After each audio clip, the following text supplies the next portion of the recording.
everybody? Appreciate the love and support for this video. Let's talk about use of force in law enforcement. Hit the like, share, subscribe button to the channel.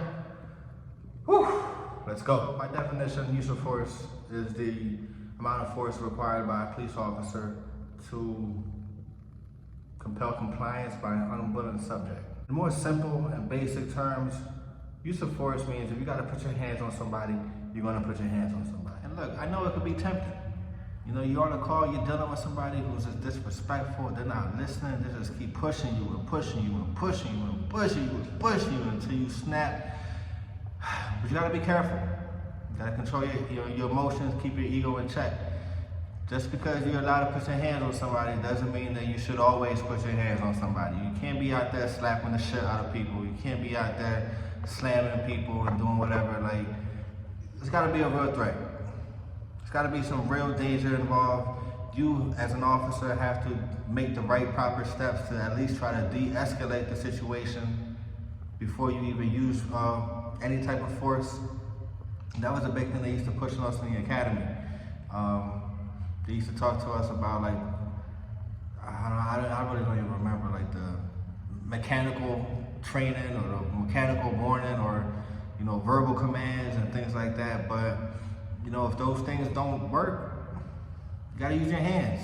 You're gonna have to use your baton. You're gonna have to use whatever you have, and depending on the situation, it could put you in a really shitty hole. It could really put you in a really bad spot in your job. Suspension, be in internal affairs, possibly get fired. So this guy's got to be careful. It's funny, I remember when I was working for AC, we'll be in roll call, and you know, they would have, I guess, like these numbers or these surveys that would come out of Atlantic City and the different departments in the county, and they would count how many like use of forces Atlantic City would have in comparison to other departments, and Atlantic City would blow every other city out the water. And our sergeants would get pissed off because they're like, yo, well, look what they're comparing us to. Of course, Atlantic City's use of force is going to be higher than Margate, because nothing's going on in Margate. You know, that's some things that people got to take into consideration when it comes to just reading numbers and all the analytics when it comes to law enforcement, when it comes to those types of things. Like, yeah, you're gonna be dealing with a lot more shit in Atlantic City than you are gonna be in some of the shore towns in South Jersey. So it's like, of course, those numbers are gonna be higher. Of course. As a class 2, I never had any use of forces. Not one. Never, never, never. I try to avoid them. Honestly, like I'm not the toughest guy. I'm not the best fighter out there, but you know, I tend to feel like I can hold my own.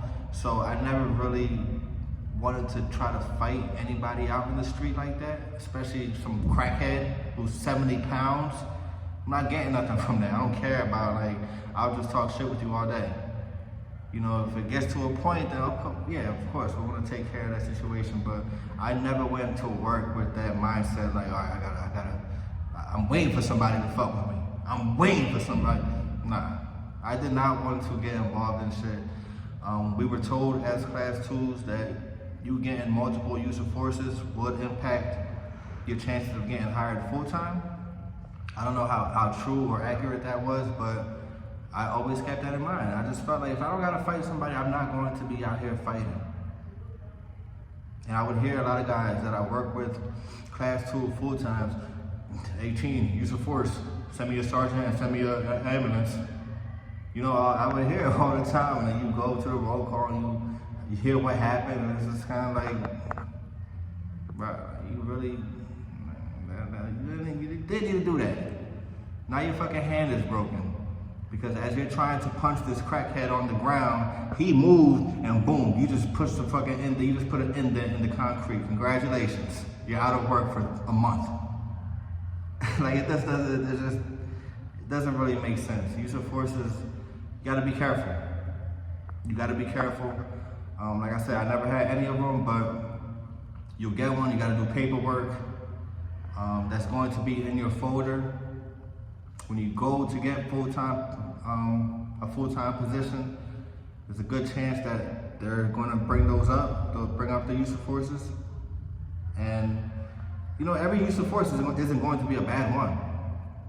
You know, sometimes it's needed. Sometimes you really got to put your hands on somebody.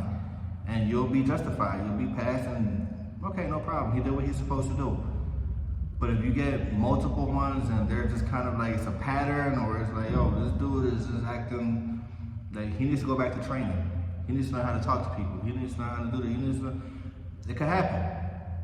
It could happen, man. So avoid the bullshit.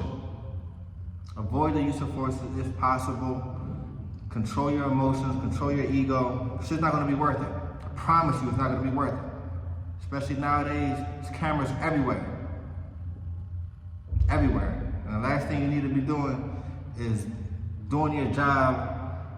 Somebody pulls the camera out and you're getting caught up on some bullshit and you're viral now. Even if it's justifiable, even if it's okay, even if you're like, okay, like he did what it's just a bad luck.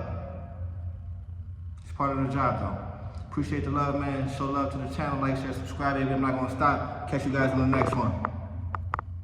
Peace.